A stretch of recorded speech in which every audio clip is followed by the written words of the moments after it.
Hey guys, welcome back to Unmedicated and Dysfunctional. I'm Ken. This is Doki Doki Literature Club episode 3. We are jumping right back into another another club meeting. So here we go. Hopefully things will start getting scary. I still haven't quite seen anything yet other than me scaring myself. So here we go, Doki Doki Literature Club. Let's see what happens. Another day passes and it's time for another club meeting already. I've gotten a little more comfortable here over the past couple of days. Entering the club room, the usual scene greets me. Hey, Kindosaurus! Yo, Sayori! Looks like you're in a good mood today. I'm just still not used to you being in the club, that's all. I see. That's a pretty simple thing to get in the good mood. But I guess it's always the simple things with you anyways. Speaking of which, I'm kinda hungry. Will you come with me to buy a snack? No thanks. What? Why am I saying no? That's not like you at all. I have my reasons. Why don't we take a look in your purse, Sayori? Why that all of a sudden? No reason, really. I just wanted to look at it. Sayori nervously retrieves her coin purse. She fumbles with the latch and gets it open. Then she turns it upside down and lets the contents spill into the desk. Only 2 small coins file out. I knew it! I can see right through you, Sayori. That's not fair! How did you even know? It's simple. If you had enough money in the first place, you would have bought a snack before coming to the club room. So either you're not hungry and wanted an excuse to take a walk, or you plan to conveniently forget that you spent all your money so that I would buy it. But there's one more thing. You're always hungry. And so that only leaves one option. I give up! Don't make me feel guilty! If you feel guilty, that means you deserve to feel guilty. Yuri suddenly giggles. I didn't notice that she was listening in. Her face is in her book, as always.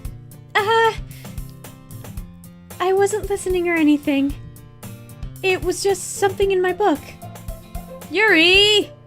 Tell Kentosaurus to let me borrow some money. Don't get me involved like that, Sayori. Besides, you should only buy what you can responsibly afford. And frankly, after pulling a mischievous little stunt like that, your suffering is fair enough retribution. Oh, okay.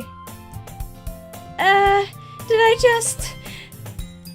didn't mean that. I got too absorbed into my book, I really like when you speak your mind, Yuri. It doesn't happen much, but it's the fun side of you. That's a new way you could think that. You were right, though. I did something bad, and now I have to expect my retribution. That! Still, coming from you, Sayori, I guess there's a little devil inside all of us, isn't there? Where's she getting at? Don't let her fool you. Sayori knows exactly what she's doing. After all, she told you guys she was bringing me to the club before she even told me. But you wouldn't have come if you weren't for cupcakes, so I had to trick Natsuki into making them. Oh, come on, give me more credit than that, Sayori. Whap, whoa! Yeah! Out of nowhere, something smacks Sayori in the face and tumbles onto the desk. Ow! What was that? A cookie! Sure enough, a giant cookie wrapped in plastic. Sayori glances around. Is this a miracle? It's because I paid my retribution.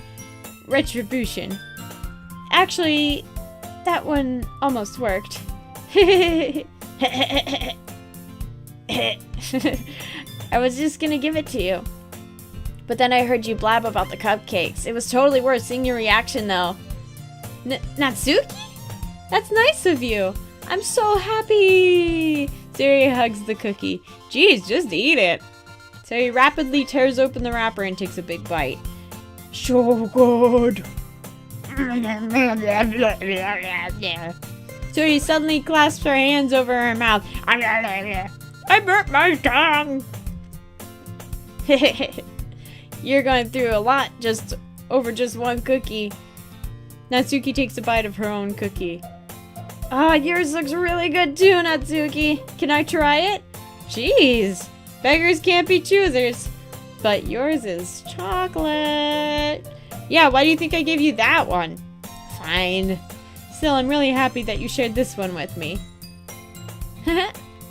Suri gets out of her seat and goes behind Natsuki and wraps her arms around her. Ah, jeez. I get it. Cookie still in hand, Natsuki reaches up and nudges Sayori off of her. Ooh. And suddenly leans down and takes a bite of Natsuki's cookie. Hey!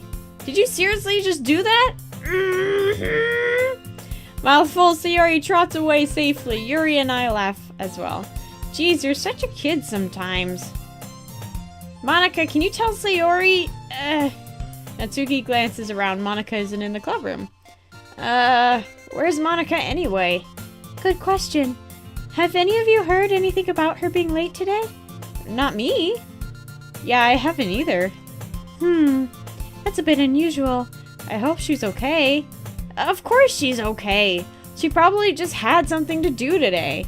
She's pretty popular after all. You don't think she has a...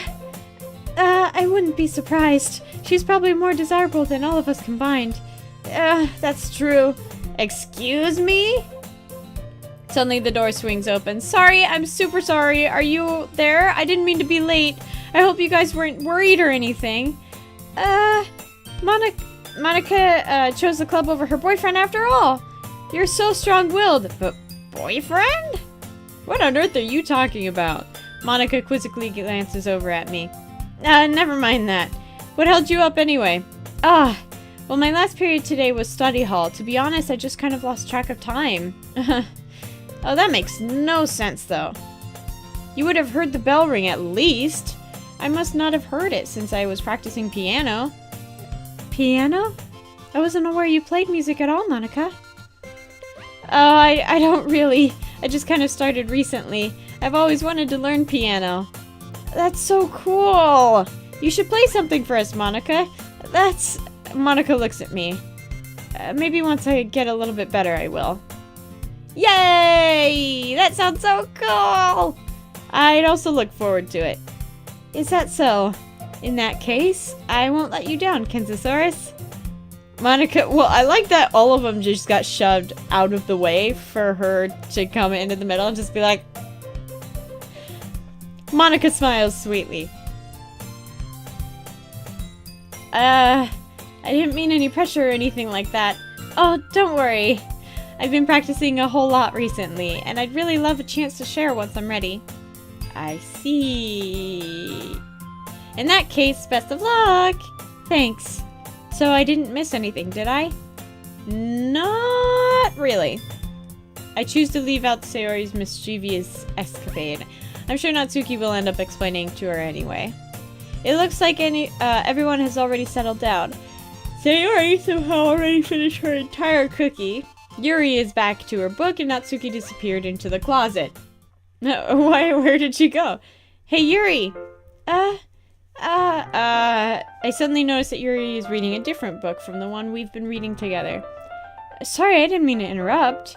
Oh no, I was just kind of waiting for you.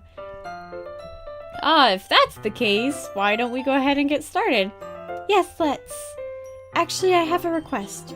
Do you mind if I make some tea first? Not at all. Thank you very much. If there's one thing that can make my reading time here any better, it's a nice cup of tea. Not to mention for yourself as well. Yuri stands up and makes her way to the closet. I follow and watch as she retrieves a small water pitcher from the shelf. And, the kind with the filter inside. That's important. Filtered water is important. Can you hold this for a second? Sure. Yuri hands me a water pitcher and also fetches an electric kettle. I'm gonna plug this in at the teacher's desk and then we'll go get some water. She walks past me and sets the kettle down on the teacher's desk. I simply watch her movements. To my surprise, the way she moves really contrasts her speaking mannerisms, especially because of her long legs. Yuri appears elegant and methodical. I don't feel like that's out of Yuri's character at all, really. Okay, may I have the water pitcher? Thanks, I'll be right back. I might as well walk with you. Yeah, why not? Shall we go then? Yeah. Oh, wrong voices. Where are you two off to? We're just... Yuri was gonna make some tea, so I suddenly realized how weird it sounds to explain this to Monika. We're just filling the water pitcher. Ah, okay. Sorry, I was just a bit curious. That's kind of a one-person job, isn't it? That's... Monika, please mind your own business for once. Or do you want to tell me there's something wrong with helping involved Kenzosaurus in the club activities? My mouth gapes. I suppose there's nothing wrong with that. Then let's go, Kenzosaurus. Yuri quickly exits the room and I follow. Ekik. Once in the hallway, she suddenly puts her forehead against the wall. I spoke without thinking. How could I say something like that? Yuri? Something about the way she said that. It made me feel so irritated. What's wrong with me? No, Yuri, I think you did the right thing. I wasn't expecting it, but it's also not right for Monika to judge people like that. Kenzosaurus, how come even when I do something bad, you're being nice to me? Because... Am I gonna tell her I like her? Nothing that you do is bad, and it makes it seem... bad as you make it seem in your head. Nobody's perfect. We have emotions, and we can't always hide them. But you always amplify things in your head. Your mind turns a light rain shower into a hurricane. No. Wouldn't you hate me for something as terrible as that? Why would I hate you? I just want to bury my face in your hair! I can't hate someone for having emotions. What kind of friend would I be? A friend, you say? Yuri lifts her head. Kenzosaurus, I really like being friends with you. Oh, thanks, Yuri. I like being friends with you, too. I feel kind of awkward saying something like that, but I'm doing my best to help Yuri feel better. Anyway, yeah? Shall we go? Yeah. Yuri and I walk the nearest water fountain. Once we fill up the water pitcher, we return to the classroom.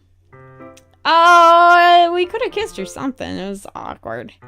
Kenzosaurus, do you like oolong tea? Yeah. I don't know what that is, but I'll drink it. Anything is fine. Very well. Yuri sets the temperature to the kettle to 200 degrees. Is this the proper way to make tea? I always get yelled at when I go to the UK because I don't make my tea properly. Now it's time to get the teapot. You really do this properly, don't you? Of course.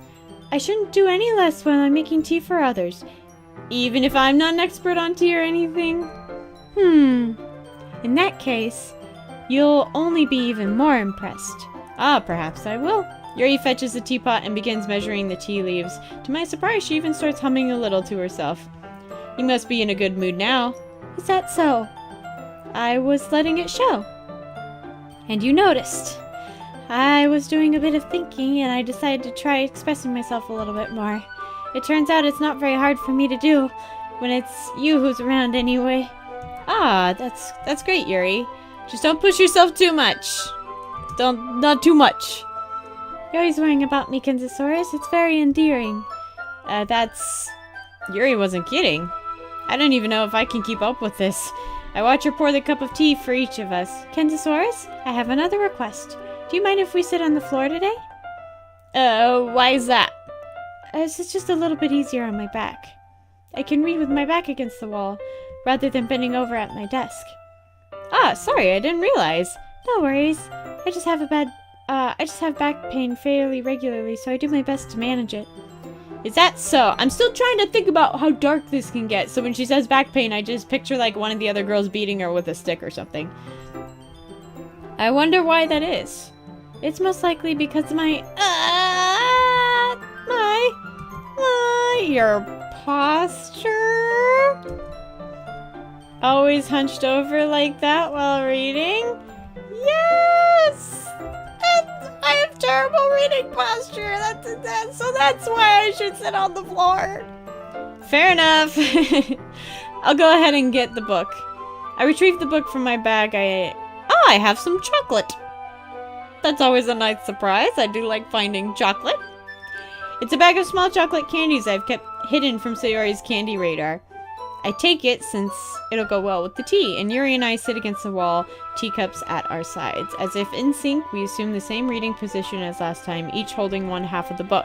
Except this time, our bodies are even closer to each other. I can't see too well. Yuri sides closer until our shoulders are touching. Ah! How am I supposed to focus on reading like this? Yuri was always kind of cute, but when she's being less apprehensive and it's almost more than I can handle. Your teacup. Yuri hands me my teacup, holding it with one hand, and that's not holding the book. I end up in a position that makes it harder to focus, because now I need to worry about making sure I don't accidentally touch her chest. Meanwhile, Yuri hasn't noticed a single thing. She wears her intense reading expression, and I can only presume the world around her has faded away. I use all of my willpower to focus on reading. After a few minutes, I finally manage to relax a little. I put the teacup between my legs and fumble with the chocolate wrapper. Sorry. I briefly let go of the book and finish opening the wrapper. You can have as much as you want. Oh, that's okay. I won't take any. Are you sure? Well, if I touch it, then it might get smudges on the pages. You're right. I didn't even think about that. My bad. No need to apologize. I'll hold the book, okay? Are you sure? Of course. Oh, that's so pretty. Look at how, like, they got that motion going in. I really like that, actually. Yuri opens the book with both hands. She holds it so that I don't have any harder of a time reading from it. But as a result, her left arm is practically resting on top of my leg. Well, in that case, Yuri is already totally focused on reading again. I take the chocolate candy and pop it into my mouth. Then I take another chocolate and hold it up to Yuri. She doesn't even look away from the book, and simply parts her lips as if the situation is completely natural. But that means I can't stop here. Apprehensively, I place the chocolate in her mouth. Just like that, Yuri closes her lips over it. Yuri's expression suddenly breaks. Did I just... Yuri looks at me like she needs to confirm what just happened. Kenzosaurus? Sorry. I guess I shouldn't have done that. Well, you were just helping. That's something that friends do, right? I mean, not really in this kind of context, but yeah. That's all it was. Yeah, then you don't need to stop or anything. Is this like supposed to be erotic? Is that what's happening right now? The situation has gotten really tense. Yuri tries to return to the book, but I can tell just by her expression that even she can't focus now. My heart is pounding. I nervously take another chocolate between my fingers, but this time Yuri's eyes meet mine. How did it even come to this? I can't work under these conditions! How did this happen? Yuri doesn't avert her gaze. I notice her chest rising and falling in rhythm of her breaths. That's what happens when you breathe. Your lungs fill up and your chest rises. I would hope you could notice that. Otherwise, she'd be dead. I raise my arm. Like before, Yuri parts her lips, but it's different this time. I take the chocolate and place it in her mouth. I feel her hot breath on my fingers. Okay, everyone! Awkward. Yuri jolts back.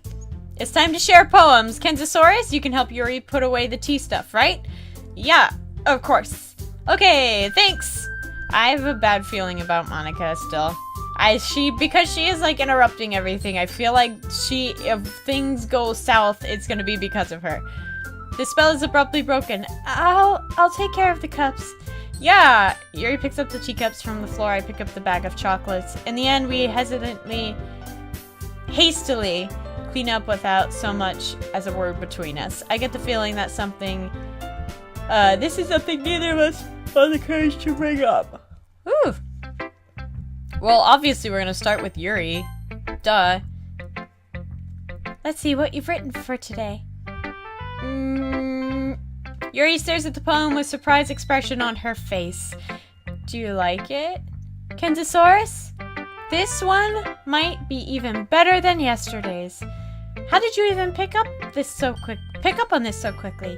Just yesterday I was telling you the kind of techniques worth practicing. Maybe that's why. You did a good job explaining. I really wanted to try giving it more imagery.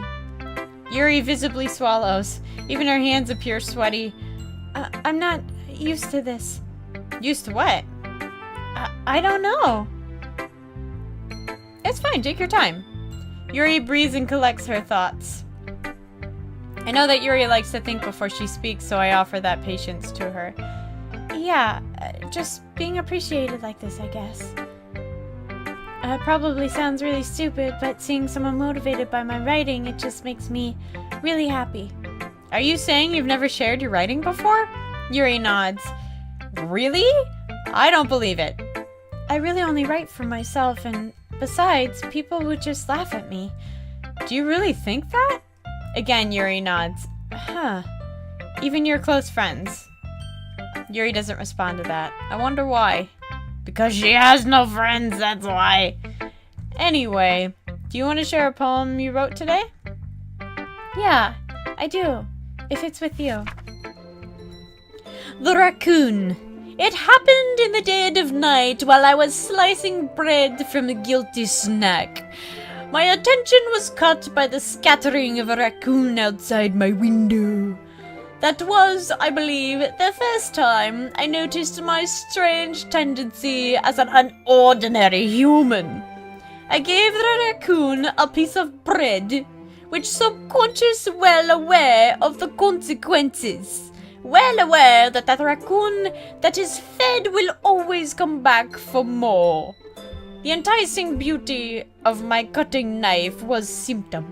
The bread, my hungry curiosity. The raccoon, my edge. The moon increments its please and reflects that much more light off of my cutting knife. The very same light that glistens in the eyes of my raccoon friend. I slice the bread, fresh and soft, the raccoon becomes excited.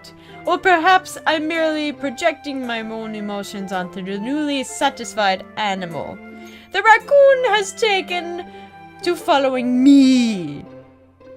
You could say that we've gotten quite used to each other. The raccoon becomes hungry more and more frequently, so my bread is always handy. Every time the brandish my cutting knife, the raccoon shows me its excitement. A rush of blood, classic pavilion conditioning.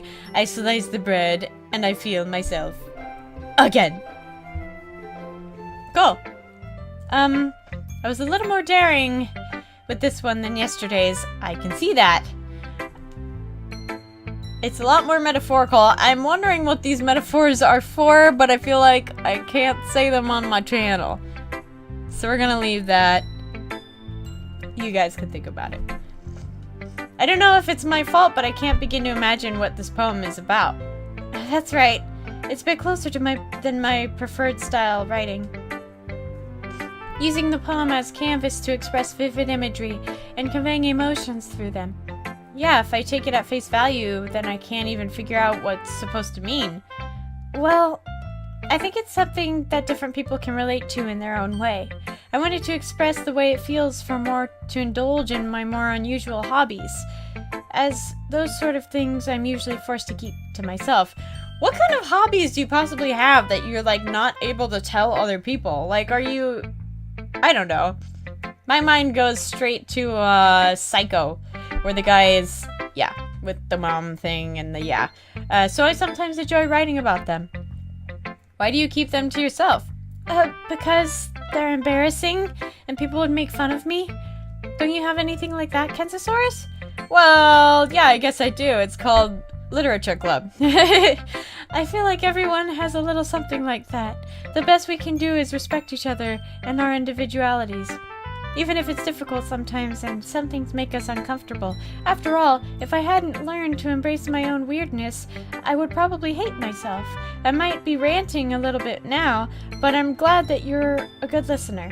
You're good at a lot of things. Writing, listening. There are many people like you, Kenzosaurus. That's exaggerating a little bit. It's just how I feel. I never thought I would feel so comfortable sharing my writing, but now I almost feel like I look forward to it. It's just a really nice feeling. And you're to thank for that. It's nothing, really. Yuri smiles sincerely at me. You know, I actually really like clubs. I wish I was part of more clubs when I was growing up. Because I probably would have done literature club, and I think they're just kind of, it's nice to have a group of people that share the same thing. And you could always start your own club too, like there's no limitation on clubs. It's kind of nice. For just a moment, her timidness seems to disappear. Alright, who next? Let's do Monika. I'm very curious about Monika. Hi again, Kenzosaurus. How's the writing going? Alright, I guess. I'll take that. As long as it's not going to be bad, I'm happy that you're applying yourself. Maybe soon you'll come up with a masterpiece. Oh, well, I wouldn't count on that. You never know. Want to share what we wrote for today? Sure, here you go. I give my poem to Monika. Alright, this one's good. It feels like you're not only getting more comfortable with your style, but the imagery is better than the last one I read. Just wondering, but have you been finding inspiration in Yuri's writing style? I guess so. You can't deny that she's talented. Yeah, totally. I think her poems are the most romantic. That's the best way to describe it. She's like a totally different person when she picks up a pen. Yeah, I noticed that too. Or when she's talking about literature, it's like the light turns on inside her. Sadly, it's hard to get much personal conversation out of her. Trust me, I've tried. Monika knows what's going on. Who knows what's going on in that head of hers? I hope you don't mean that in a bad way. No, of course not. I just meant that I wish she didn't keep so much to herself. But still, defending her like that? You must be pretty into her. You completely misunderstood. Calm down, I'm kidding. Besides, I'm pretty sure she's already got a boyfriend. Wait, really? Yeah, a fictional one, anyway. Monika kind of whispers that last part to me. It's just a hunch, but... well, there's not really anything wrong with that. Oh, well, I know. I was just saying. But anyway, see, she's trying to sabotage it. There's something... I don't trust this one. You want to read my poem now? I like the way this one turned out, so I hope you do too. Alright, let's take a look. Save me. The colors, they won't stop. Bright, beautiful colors. Flashing, expanding, piercing. Red, green, blue, an endless... cacophony? I don't know that word. Someone please help me with that word. There actually is someone who has been commenting on these videos. Thank you very, very much. By the way, I really appreciate it. I know you know who you are. I can't remember the username right off the top of my head. But she's been writing these wonderful, wonderful poems and has also been correcting my words for me. So thank you so much for that, because I don't learn... I forget to look these up afterwards. So I really do appreciate it, because then I learn. And, yeah, I am going to do a video where I will read her poems if I have not already released it yet. I'm not sure yet how I'm going to be releasing them. But yeah, they are beautiful poems that she's been literally just taking the words that we've been picking in every episode and writing them out. And I guess in the last video, we picked the same words from the video previous to that, from the first episode, and the tones are complete, like, they're just these magical poems. I can't wrap my head around how she's doing it, but I absolutely love it, so thank you guys for that. Please keep doing it. Okay, where were we? Endless cacophony of meaningless noise. The noise, it won't stop. Violent, grating waveforms, speaking, screeching, piercing, sine, cosine, tangent, like playing a chalkboard on a turntable, like playing a vinyl on a pizza crust. An endless poem of meaningless. Load me. What? What? Okay. My head is in the gutter right now. My brain is like... Get out of there, brain. It's even more abstract than your last one, huh? Haha! I guess that was just the way I write. I'm sorry if you don't like it. No, I never said that. It's just kind of a thing I've never really seen before, I guess. I kind of like playing with my space on paper. Choosing where and how the space, your words, can totally change the mood of the poem. It's almost like magic. The way I wrote the lines really short makes it feel like they're trying to speak over the noise. I see. It's still hard for me to tell what it's about, though. Sometimes asking what a poem is about isn't the right question. A poem can be as abstract as a physical expression of a feeling, or as conversational with the reader. So putting it that way, not every poem is about something. Anyway, here's Monika's writing tip of the day. Sometimes you'll find yourself facing a difficult decision. When that happens, don't forget to save your game.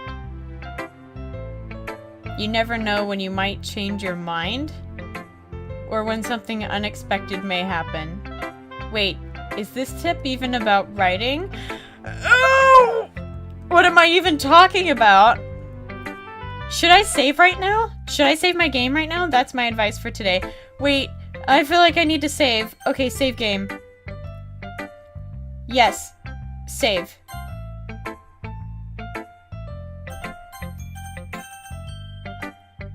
I feel really nervous right now. Like, what? Why would she have just said that? Thanks for listening. Like, she totally broke that wall of me being the character and now talking to the player. Save your game, because you never know what you might want to go back and what? And what? Oh, no. Oh, I don't feel good about this. I don't feel good about this. Okay, we'll go Natsuki and then we'll go Sayori. And then we've got to end the video because we're already running over time, but okay. I like your last one better. Really? Well, yeah, I can tell you were a little more daring with this one, but you're really not good enough for that yet. It fell flat. That may be true, but I just wanted to try something different. I'm still figuring this all out. I mean, I always like poems that aren't trying too hard. I hate when people try to sound fancy or add more meaning just by using annoying and complicated language. Just make it simple, cute, and to the point. Yuri's head over heels over the cryptic nonsense, but I see right through all that BS. Ha! Making your reader look so hard for all this deep meaning is just an excuse to have no meaning at all. I guess that's one way to look at it. Well, everyone has their own opinion, but my opinion is the best opinion. I'm sure you figured that out already. Anyway, here's my poem. Maybe you'll learn something. Amy likes spiders. You know what I heard about Amy? Amy likes spiders. Icky, wriggly, hairy, ugly spiders. That's why I'm not friends with her. Amy has a cute singing voice. I heard her singing my favorite song. Every time she sang the chorus, my heart would pound to the rhythm of the words, but she likes spiders. That's why I'm not friends with her. One time I hurt my leg really bad. Amy helped me and took me to the nurse. I tried not to let her touch me. She likes spiders, so her hands were probably gross. That's why I'm not friends with her. Amy has a lot of friends. I always see her talking to people. She probably talks about spiders. What if her friends start to like spiders too? That's why I'm not friends with her. It doesn't matter if she has other hobbies. It doesn't matter if she keeps it private. It doesn't matter if it doesn't hurt anyone. It's gross. She's gross. The world is better off without spider lovers, and I'm gonna tell everyone. Alrighty then. Not bad, right? It's quite a bit longer than yesterday's. Yesterday's was way too short. I was just warming up. I hope you didn't think that was the best I could do. No, of course not. Anyway, the message is pretty straightforward in this poem. I doubt I have to explain it. Sometimes you can explain complicated issues with much simpler analogies, and it helps people when they realize how stupid they're being. Like anyone would agree that the subject of this poem is an ignorant jerk. Do you know people like that? Of course. It's about how everyone thinks that doesn't matter. It can be about anything.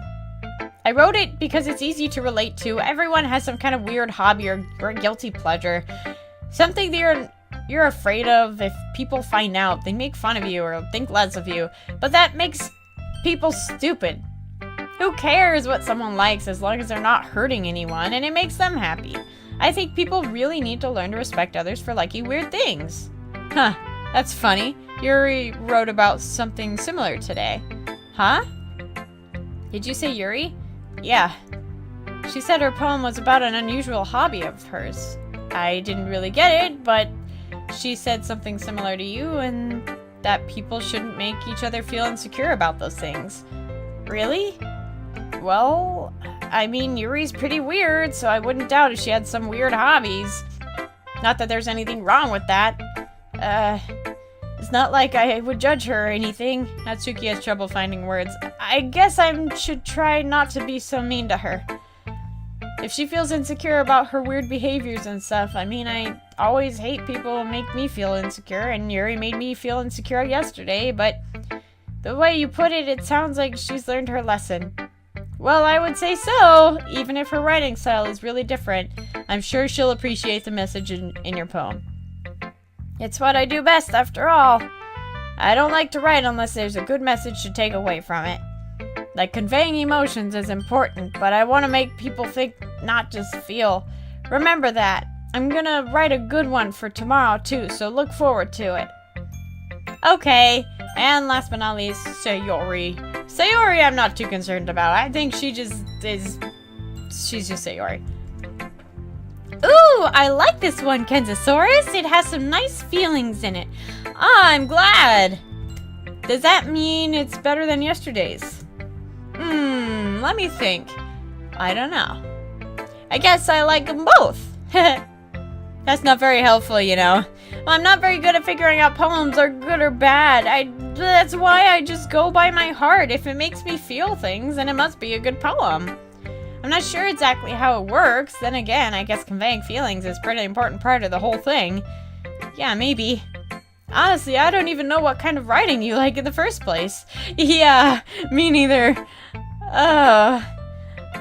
Why don't you, at least try giving it some thought? Ah, you want to write something for me? That's so sweet. Yeah, right.